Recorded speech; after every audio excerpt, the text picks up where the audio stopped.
Hi there, Will Hargrove, Corneybarrow Head of Fine Wine, and I wanted to do a little video for you ahead of the release of Tenuta di Biserno 2016 and Il Pino de Biserno 2017, which we have coming up in the week just ahead of us.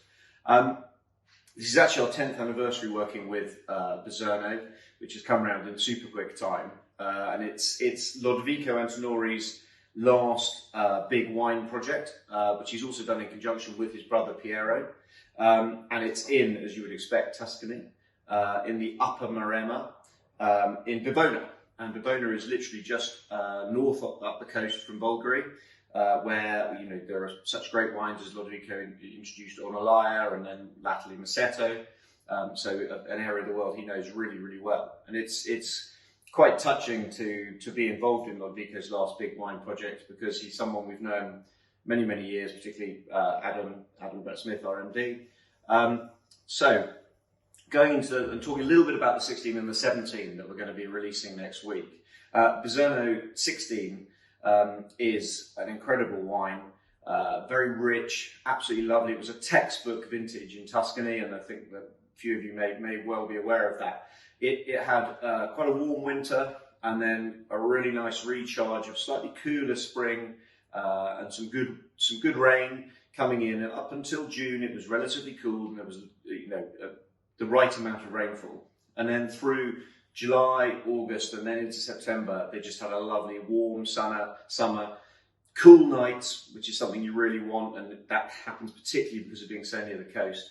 But it was a terrific vintage, and I would really advise you to read Alison Buchanan's offer that she's written. In terms of Il Pino, that is always one vintage advance, so that's the 2017, and 2017 was another good vintage, slightly drier, slightly earlier.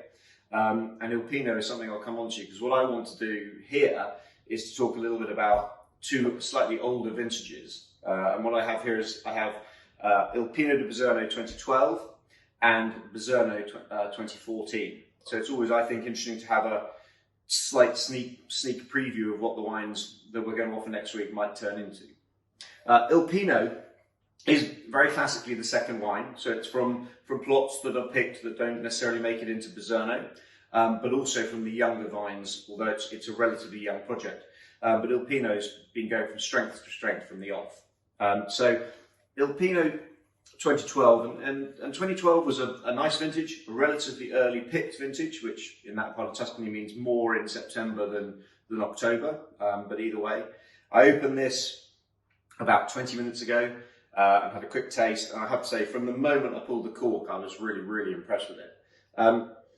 It has a lovely, ever so slightly degraded fruit, a little bit of that kind of cigar box.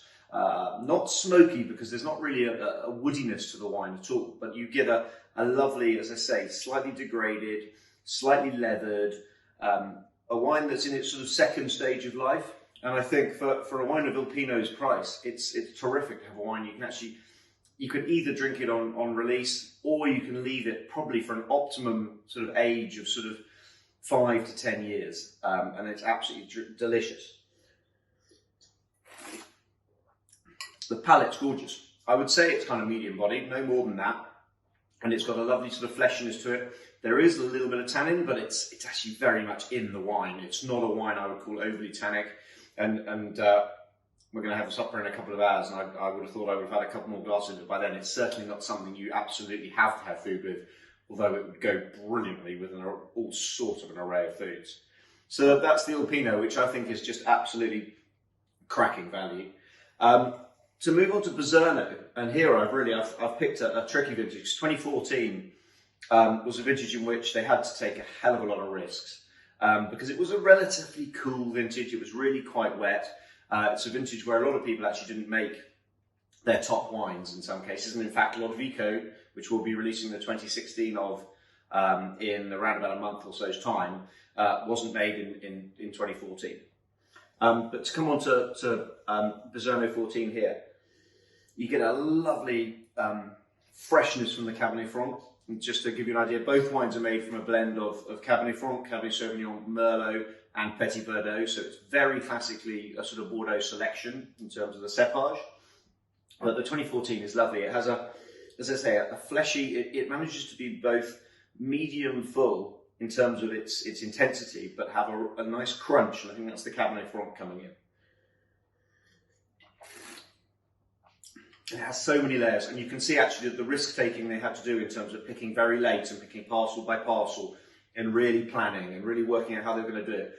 But then, in the winery, you know, Helena Lindberg will have to have been really quite delicate with this wine. Will have to have chosen not to try and make it in the way that you would make a rich vintage. And actually, I think it's an acid test of wineries and estates, what they do in the more difficult vintages. And I think actually it's some of wine's greatest joy is finding a really good estate and then finding what they've done in a vintage that isn't a showstopper necessarily. But the 14 is absolutely delicious. Even in the 20 to 30 minutes I've had it open, the structure that was there quite a bit to begin with has eased. And it's absolutely delicious.